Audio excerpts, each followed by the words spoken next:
Welcome into the live desk. My name is Janae Hancock. We're back for news you can use with the Better Business Bureau. We have Josh Planos here joining us. Josh, how's it going before we jump into everything? How are you doing?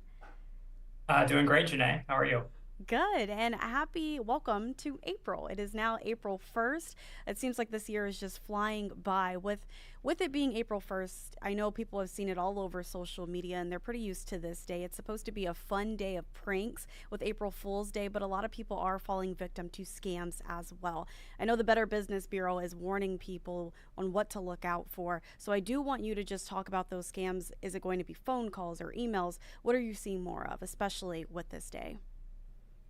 Well, no matter what, Janae, it's going to be unsolicited. I don't know anybody who self-consciously opts into an April Fool's Day joke. Typically, it's brought to your front door or to your cell phone or to your email inbox.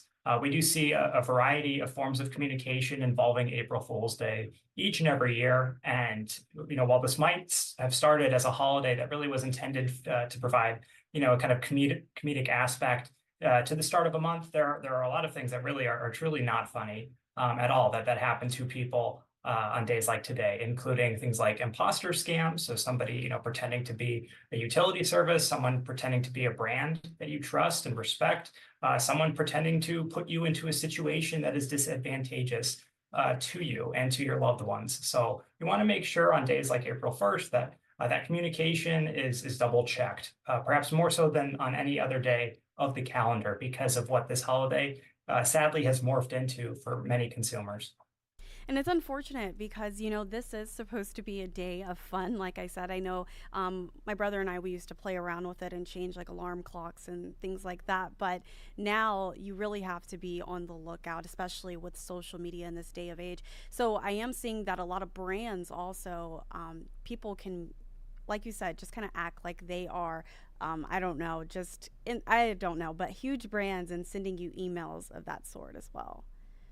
And one thing we've seen is a lot of fake information being compromised types of communication, which is really not something to laugh at in 2024 because of how sophisticated scammers have gotten and how regular we hear that folks' accounts have been compromised on, banking platforms, incredibly sensitive information. It's very difficult to keep that under wraps. And so, again, if it starts off in kind of like an elementary fashion with this holiday, you want to keep it that way in a playful kind of way. I mean, it's really not playful at all to tell somebody that their account has been in any way compromised, that their sensitive information has in any way gotten out to those who would do wrong by, receiving that communication or that information.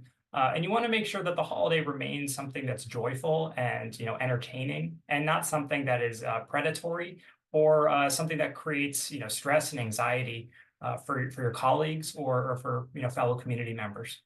Definitely, we wanted to bring attention to that, but I also want to bring attention to Financial Literacy Month. For people, this may be their first time hearing about it. Tell us a little bit more about the significance of the month.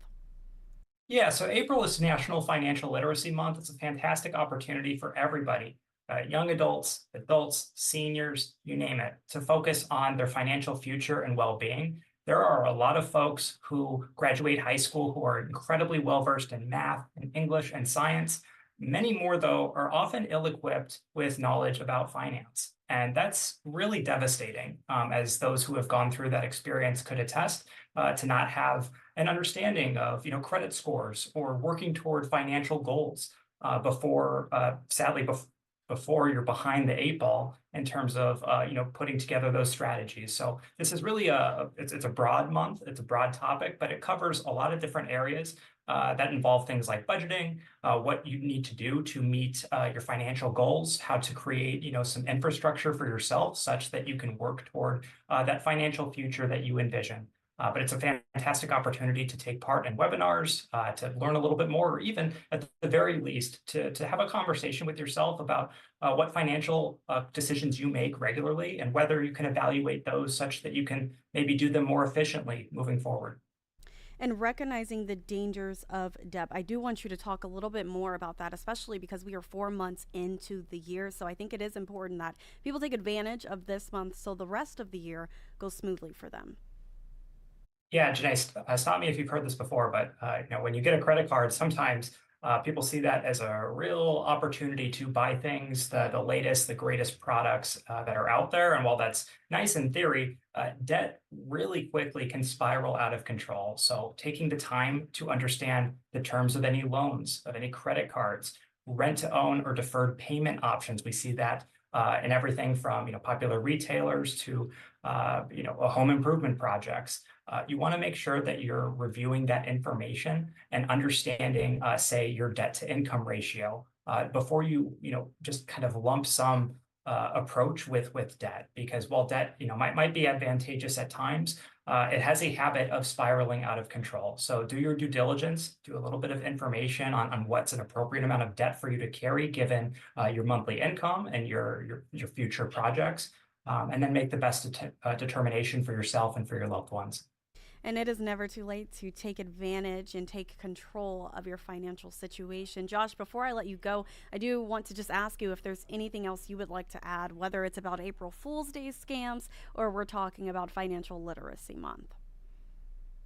Just today is so my sister's birthday is April 1st, and for the Happy longest birthday! I happy love that birthday for to her. Jessica.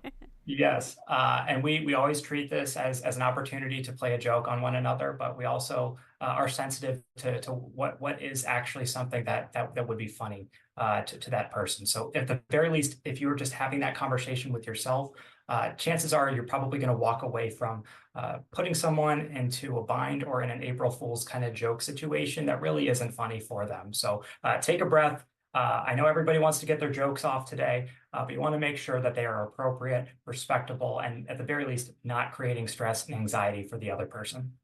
For sure, and be sure, be aware, I should say, of what you see on social media and what is being sent to you today on April Fool's Day and in the coming days. But again, happy birthday to your sister, and I hope you all get a chance to celebrate today or in the coming days as well. So thank you so much, Josh, for joining me for news you can use today. We are getting a hand wave from Stacy. Good morning to you, or good afternoon. Now we are getting ready for our noon newscast, and Josh, I will see you next week for news you can use. Thanks, Janae. Thank you.